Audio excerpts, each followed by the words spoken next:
ปอห้างปอห้ายเต็มเมืองเตดดองอ่านนับบ่ได้นอนายใจเป็นปอห้าง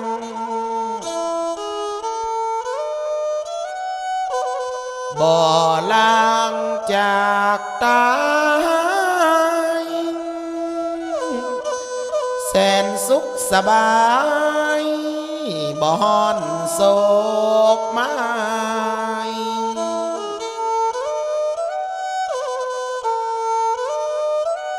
ห่างสาวต่างหลายบ่ไกลบ่ไกลใจบ่ลำร้ายปากป้อง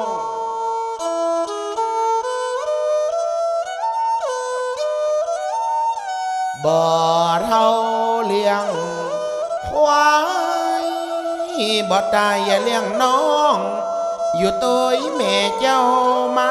รดาบ่มีจังเตอะเมียแป้งกูจาบ่เสียเวลากับตัวมอนคอย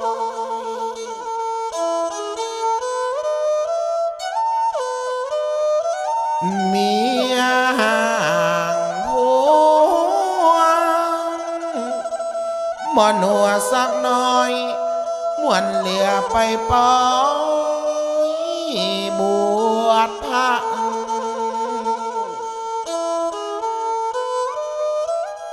บ่น้อยบ่แน่เมียแป้งนี่ละไข่ตบปีกเล่นซอเพลงเสียงกำเวนน้องใจบ่คมเหงพระจันทร์เดือนเพ็ญยังมีตีบ้าปอห่างเมียตายปอไม่เมียละยังหาบ่ได้สักคนบวกยังป่าแพะควายยังนอนตมเมาเมียสักคนกำลังหาได้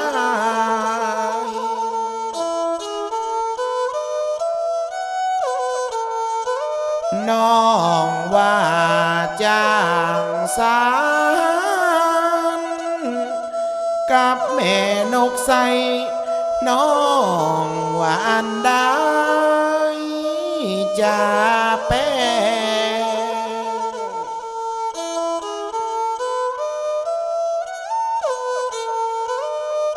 ใคร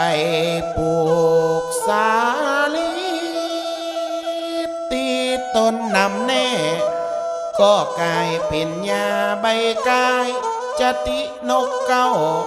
มันยังจับปลายกำฟูอีนายเหมือนมัดไข่ห้อยญาติข้ากูลตัวเป็นคนไฟน้อยก็มาไก่จอยวอยขอบฟ้าอย่าไปเอาควานใจไปแหลกห้าตีกลางกาดกวางอาณาหัวใจปีวกเหมือนนกพกป่าบ่มีปัญญาจักจะตอบโต้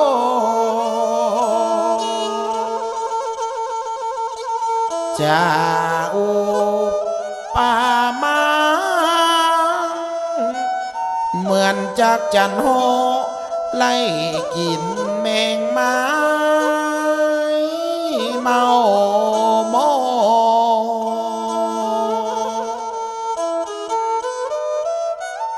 ต้อ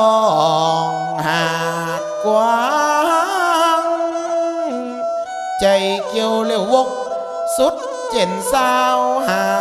เอาลมกำฟูปีไทย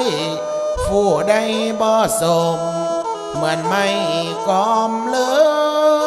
งจ้องใจลายคอ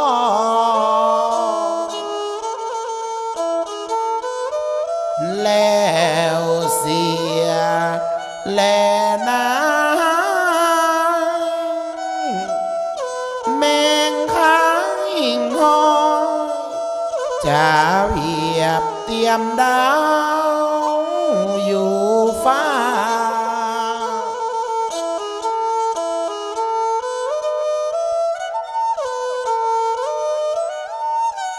อายเป็นแห่งกาวงสาดำจ้าไข่แฝงแอบห้อ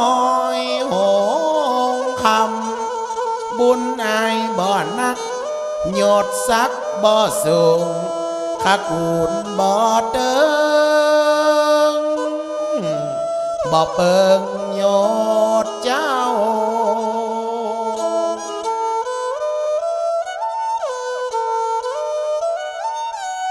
ญา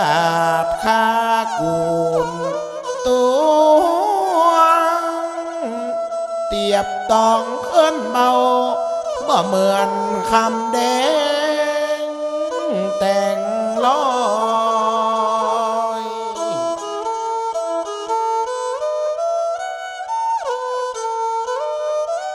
ญาติข้ากูลตัวเป็นคนไพร่น้อยไข่แฝงแอบห้อยโหงคำขอลาก่อนแล้ว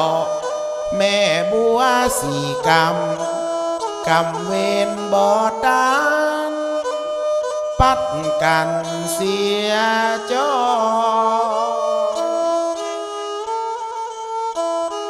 ขอลาก่อนแล้วบ่ใจขาบจามเหมือนป่าสิวขาวลอยหนีจากห้อ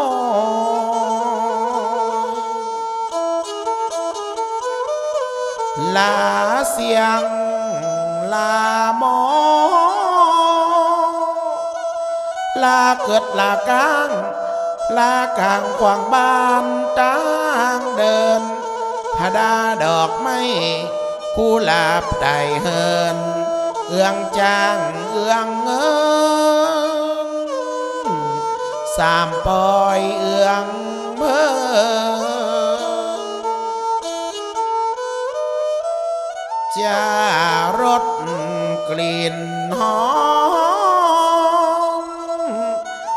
มยอมดอกเป้านานขอลาไปก่อนแล้วลาแล้วนายเฮ้ยน้ำบอยคู่น้ำลาเศร้าแก่นมันมงคนจุงอยู่วุฒิไผญาบ่ปนอยู่จุ่มกินเย็นกูคนกูผู้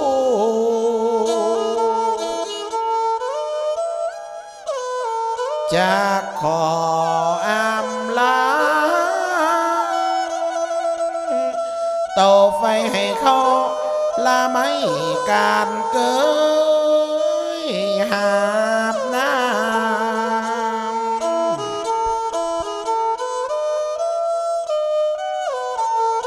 ลาป่อแม่ข้ากำนันแก่บ้าน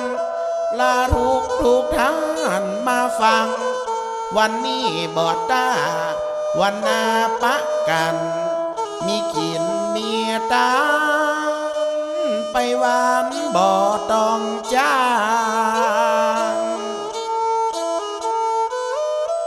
หอนต่างก่อกายลายหน้าฝ่ายกำอย่าได้ลัดป่ารำดอยจันขอลาก่อนแล้วบ้านอยู่ไกลกันลวดเลยวางกาวแล้วโปดขันต่างสีสะบันงายโยก็มาบ้านลามปลายและต้นเสือเห็นอมข้างลายที่ว่ามันตายถูกเกิงก็ย้อนว่ามันสาบกินกล้วยอ่อง